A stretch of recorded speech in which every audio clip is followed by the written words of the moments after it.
April 16, 2020. Okay, so last video kind of dealing with having a baby. You got the Justin. And so we've always been fairly active, back in California. We're playing racquetball, skateboarding, uh, riding bikes, hang gliding. And we continued that lifestyle best that we could here in Arkansas. And so running was pretty easy. I helped kind of organize and put on a couple of the little 5K uh, running events right in the city streets of Mena, uh, staged out of the beautiful Jansen Park right in downtown Mena, Arkansas. Um, and those were fine. Enjoyed that. But what was a really challenge, one of the more challenging runs that I did was they were putting on, and I helped with this event as well. Uh, I think it was called the Rich Mountain Challenge. It's a 13 mile, basically like a half marathon, but it's a run up to the top of the mountain. Rich Mountain is like 2,700 feet above sea level. Mena is 1,600 feet above sea level. Uh, or, I mean, that puts it 1,600 feet above Mena. So it's a 1,600-foot ascent, but total climbing is probably closer to like 2,500 because once you get up to pretty close to the altitude of where the finish would be, now you've still got another 6 or 7, 8 miles of just up and down, these steep up and down undulating things as you come into the Queen Wilhelmina State Park, where the finish line would be. And I've got this great picture. We're lining up, getting ready to start one of the runs up the mountain. This is back in the 80s. Bill Clinton was governor of the state, and for whatever reason, I'm kind of in the back. It's like I'm not worried about being right up on the start line. Start line. Uh, I'm not going to be one of the top competitors, but my wife is right up there, fairly close to the start line. And, I'm looking and I go, who is that she's standing next to? And she doesn't even realize that she's standing next to Bill Clinton. Bill Clinton came down to run in this event and probably, do a little handshaking, probably gearing up for next election or something like that. And so I took a picture. I got a little photograph of her standing there, not realizing she's standing right next to Bill Clinton, and they're just chit chatting, just talking whatever kind of crap. She doesn't even realize she's talking to the governor. So they take off running, and they're kind of just pacing along pretty evenly. It starts out flat in town, but in about a half a mile, you hit the first ascent, and it's a steep little climb. It is steep, and then it levels out for a while. And so I guess uh, all of a sudden she sees up ahead waiting is this big black limousine, and that's about a mile into the event. And Mr. Clinton opens up the door, and he's done with this event. And Susie's going, "What the heck? you know, come all this way and you run a mile?" And so whatever, he probably got his handshaking in, and yeah, I like Bill. He was a cool dude. Yeah, he had his failures and foibles, as we all do. But so the event, continues on. It's just as usual. We all make, almost everybody that would run this, they would run it to the top and give it their best effort. Uh, it was a big challenge, no doubt. And I don't know that if I ever even trophied running that event. I mean, there were some really, really strong runners that would come to that. Uh, of course, the other thing that uh, was real kind of getting going. So I had my Ross Beach Cruiser that I spoke about. But I'm working at the hospital in Mena after we came back from California. I did get that job as a director of respiratory therapy, and and there was these two doctors I liked. They show up one day and they've got these goofy looking bikes. I'm going, what? I'm looking at these brake systems on it, and I've never seen anything like it. And it's got all many gears, and there this weird configuration. It's not the road racing type dropped handlebars and all of that. And I said, what are we looking at here? He says, these are called mountain bikes. Okay, so what do you do with them? He says, well, you can ride them off road. Look at these tires, man, big old knobbies on them, and it had these uh, you know caliper brakes, V brakes, I guess it was called. And I said, oh man, they let me ride one, and I go, gosh, the brakes were good. The shifting was just like so clean. Don't remember the brand of the bikes, but this was some early days of the mountain biking. And so I go, well, I'm going to have to start looking and uh, read up a little bit about this and maybe buy me a real mountain bike now that I've got a real job making some real money. And I'm not sure. I don't think I don't think this first real mountain bike that I got, whether I bought it used from somebody or bought it from the factory, but it was a Gary Fisher Huku Iku, it was called. I don't know what that means, but they're just uh, nice mountain bike. And so I started to get a little bit more serious about seeing where and what I could ride with this. And uh, I think I'd mentioned my effort on the Wolfpin Gap and finally finding my way all the way to Mena by the back roads, logging roads. But there's a trail near where we live that basically spans the entire length of the Ouachita Mountains. The Ouachita Mountain Range, it's one of the oldest, used to be one of the tallest mountain ranges millions of years ago, but has eroded away over time, and now it's just mostly at the most 1,500 to 2,000 feet altitudes. But it stretches starting in Oklahoma and goes clear towards Little Rock, Arkansas. Um, and so I had located this trail. It crosses the Highway 71 near us, and I thought, well, I'm just going to start riding in and go as far as I feel comfortable, and then return.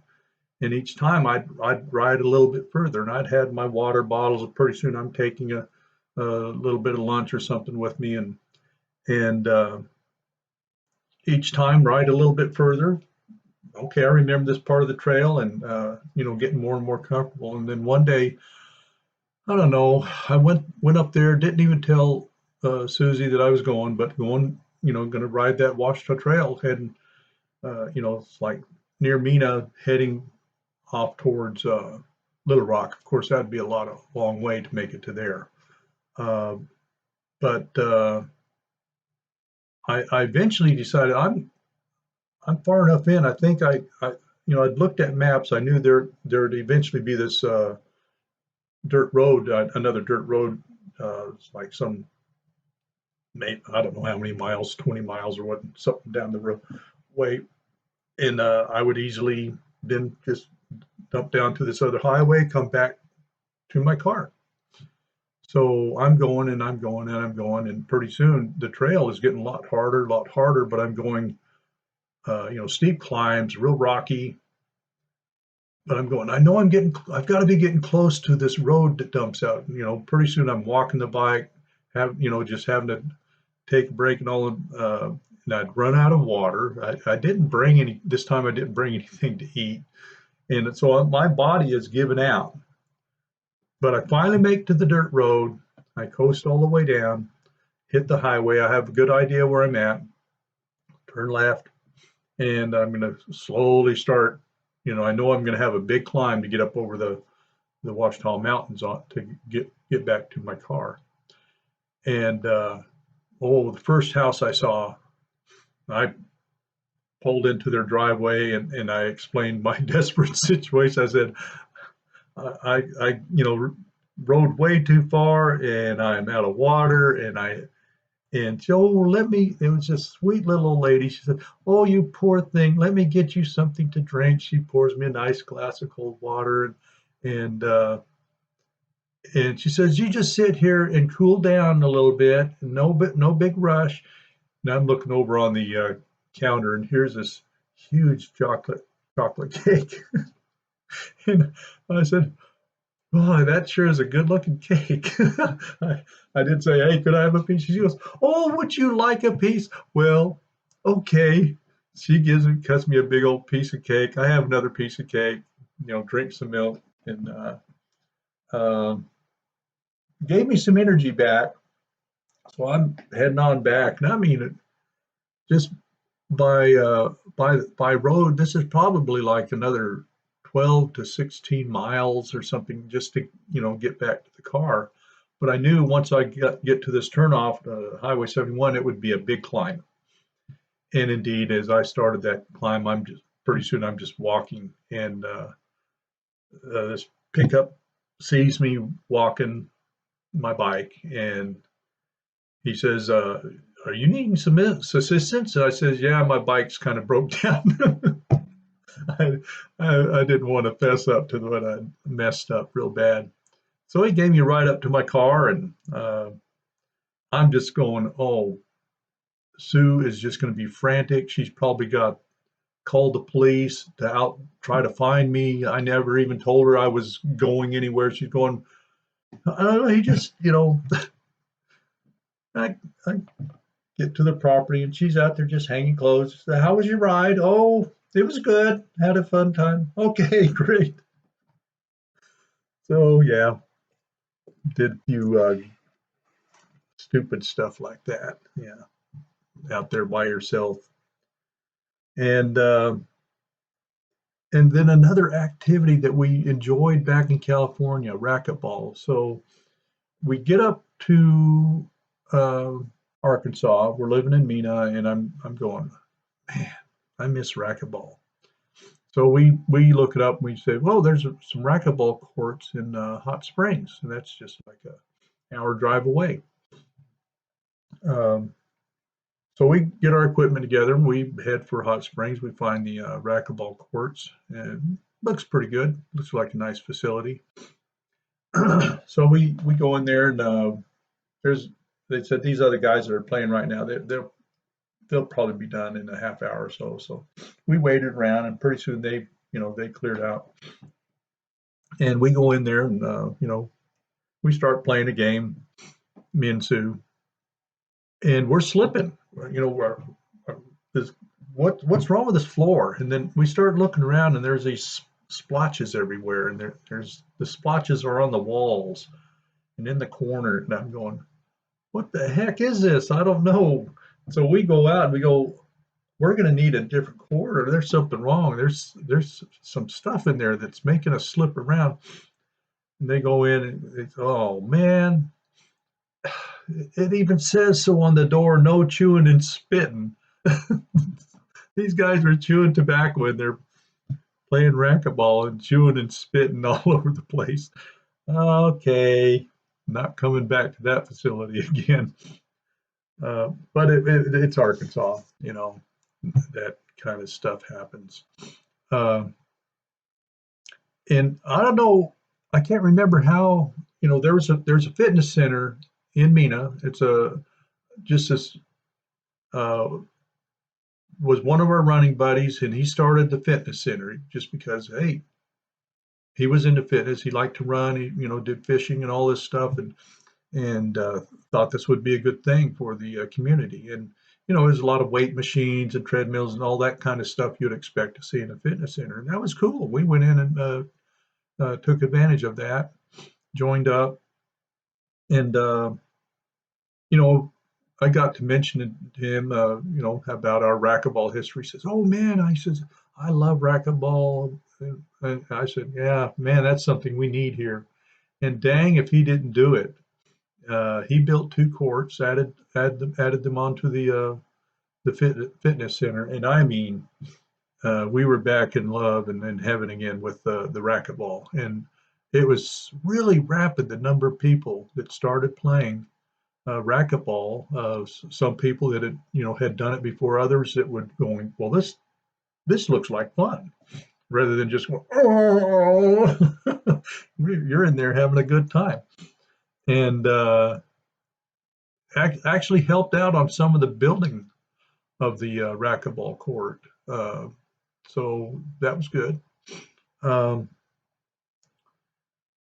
and with the bicycling, yeah, I got my Hukuiku, and well, see, I'd actually had gone to a racing event up at Devil's Den with my Ross beach cruiser, but I'd seen these mountain bikes, and I go, I can turn my Ross into a mountain bike. So I went and bought some knobby tires. I put some gears on it, and I think all I did was, found a 5-speed rear end hub and wheel. So I'd have, at least a 5-speed. Nothing I could do to improve the brakes. That was just a problem, just poor braking. But I heard about a mountain bike event they do up at the Devil's Den State Park, put on by Tim Scott, uh, the head ranger at the state park. Wonderful guy, and he is probably noted as the godfather of mountain biking in Arkansas. He made it happen. One of the early people putting on events, racing events, and just fun stuff, fun rides. Beautiful state park, Devil's Den State Park, up near Fayetteville. So I go up. I hear about this race event. I don't know if this was the first year he was putting it on or whenever, but it might have been going for a couple of years already. So I go up there, and I'm looking, and I'm going, oh, look at all these high dollar bikes, and I'm gonna smoke them on my Ross beach cruiser. And it didn't kind of work out that way. The race starts out up on the higher point of the park and just barrels down this old logging road, rocks, ruts, and just you know all kinds of mayhem and disaster. You watch. I don't know. There's probably at least 100 bikes, mass started down this thing. I was scared to death. The bike was not handling well. I made it a lap, came in the first lap with a flat tire, fixed it, started off again, and the ball bearings fell out of the bottom bracket, and everything was just busting on this bike. So I quit before I hurt myself. And all these other guys, they're doing just great, having a good time. So yeah, I did get that Gary Fisher, and that's a very reputable company, building fine mountain bikes. And uh, so I started again riding just locally, and then somewhere along the line, someone said, "Man, if you want to get a lot of riding in and get better, you need to go to Hot Springs." There's because that's like less than an hour drive for us. You can go there. They ride every weekend and sometimes during the week, but every weekend they do a planned ride at some other trail. You're going to get to see a lot of new trail and ride with better riders and get better. So I went, and indeed these guys were good. Dang, they were good. And So here's how they would work it. They they kind of knew how many people they had in the group for the day. They would make sure nobody's going to get lost or dropped, and but they rode like hell, and so I would do my best, try to keep up as much as I could. Eventually, I'd be falling off the back, and then they'd eventually I would see they've all stopped and gathered up, and I would apologize. They go, no, no, no, no apologies necessary. We're not going to leave anybody behind, uh, and this is how we do it. You will get faster. You will get better uh, each time, and pretty soon you'll be staying with the group, and you'll be the one having to wait on, let the other slower riders catch up. So cool group of riders, no doubt. Um, here's a, oh gosh, this was embarrassing, and I had to tell this to him many years later. Uh, so the first time I showed up there, it was at uh, can't remember the name of the little uh, park by the lake there, but that's where the ride's going to start. There's this nice gazebo there. So pull up in my vehicle, can't remember what kind of vehicle, have the bike on the back. And here's all the guys, they're kind of sitting there. It's not quite yet start time for the day ride. And they're getting their stuff together. So I'm getting my bike down, I'm getting my helmet on, I'm getting all ready. And so all I got to do is get across the pavement and I'll, be able to meet these guys. This is going to be the first time to meet them and join this group. And I wanted to look good. So, man, I got up on my pedals and I'm standing up out of the saddle and I'm going to get across that high, little paved road. Wasn't a highway. And I didn't see it, but there was some fine sand patch that I hit.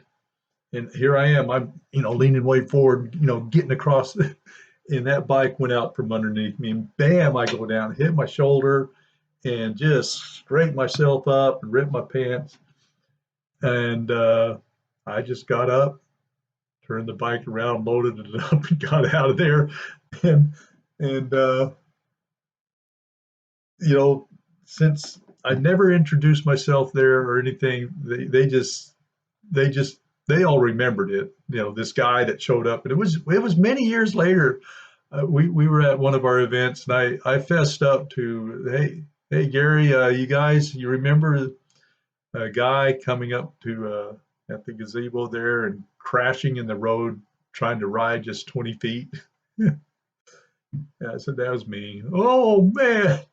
Of course, this was many years later, and I'd become a fairly respectable rider at the time, and getting better bikes and better training, better equipment, and all.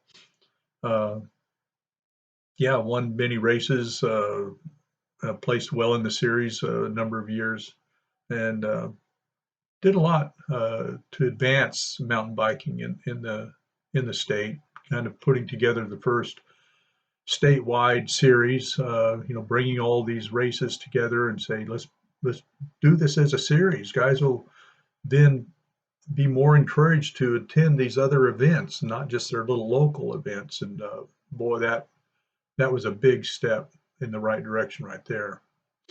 So did that for a couple of decades, real strong, and probably one of the more enjoyable things that I did. As far as the physical fitness thing, it's a lot of fun. Um, so just kind of wanted to cover that. Might be some things that I've left out. Might get at some point. Yeah, I'd like to talk about some of the interesting things that happens while mountain biking. You'll be amazed. All right. Let's see. We're at 24 minutes. Not too bad. Have a good day.